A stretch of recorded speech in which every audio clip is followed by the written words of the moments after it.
दोस्तों, ऐसे लगता है जैसे मोदी सरकार बिल्कुल अनपढ़ लोगों की सरकार है। उन्हें यही नहीं पता कि क्या निर्णय ले रहे हैं और इस निर्णय का क्या असर होगा।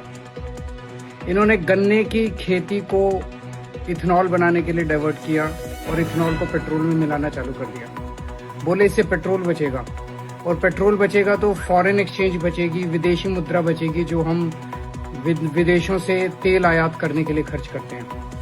अब जब गन्ने की खेती को इन्होंने इथेनॉल बनाने के लिए डाइवर्ट किया तो गन्ने की कमी हो गई, चीनी की कमी हो गई देश में। और अब चीनी पिछले 17 दिन में 20 रुपए प्रति किलो चीनी के दाम बढ़ गए, क्योंकि चीनी की देश भर में बहुत किल्लत हो गई है। 17 दिन पहले चीनी की कीमत थी 46 रुपए, अब 65 रुपए किलो चीनी हो गई है। हमारा देश चीनी एक्सपोर्ट किया करता था, अब हमारा देश चीनी इंपोर्ट करने की प्लानिंग कर रहा है।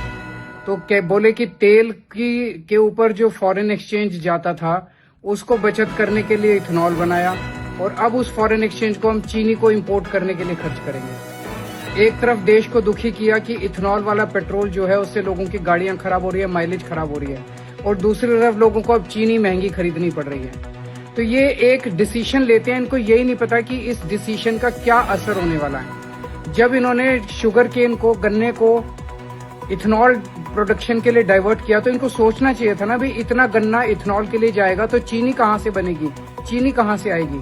तो समझ नहीं आता कि मोदी सरकार में सारे के सारे ऊपर से नीचे तक सारे अनपढ़ हैं क्या। इन्होंने अभी तक जितने डिसीजन लिए, इन्होंने नोटबंदी की, पूरे देश में कितने लोग मारे गए, और नोटबंदी का कोई फायदा नहीं हुआ। जब कोरोना आया तो लोगों को ऑक्सीजन के सिलेंडर सप्लाई करने की बजाय बोले थाली बजाओ। ऐसे लगता है कि पूरी की पूरी अनपढ़ लोगों की सरकार है, पर कसूर तो अपना है ना। हमने इन अनपढ़ लोगों को वोट दे के वहां बिठा दिया, जिनको कोई अकल नहीं है, किसी किस्म का कुछ नहीं चलाना आता इनको सरकार, और दुखी हम लोग हो रहे हैं।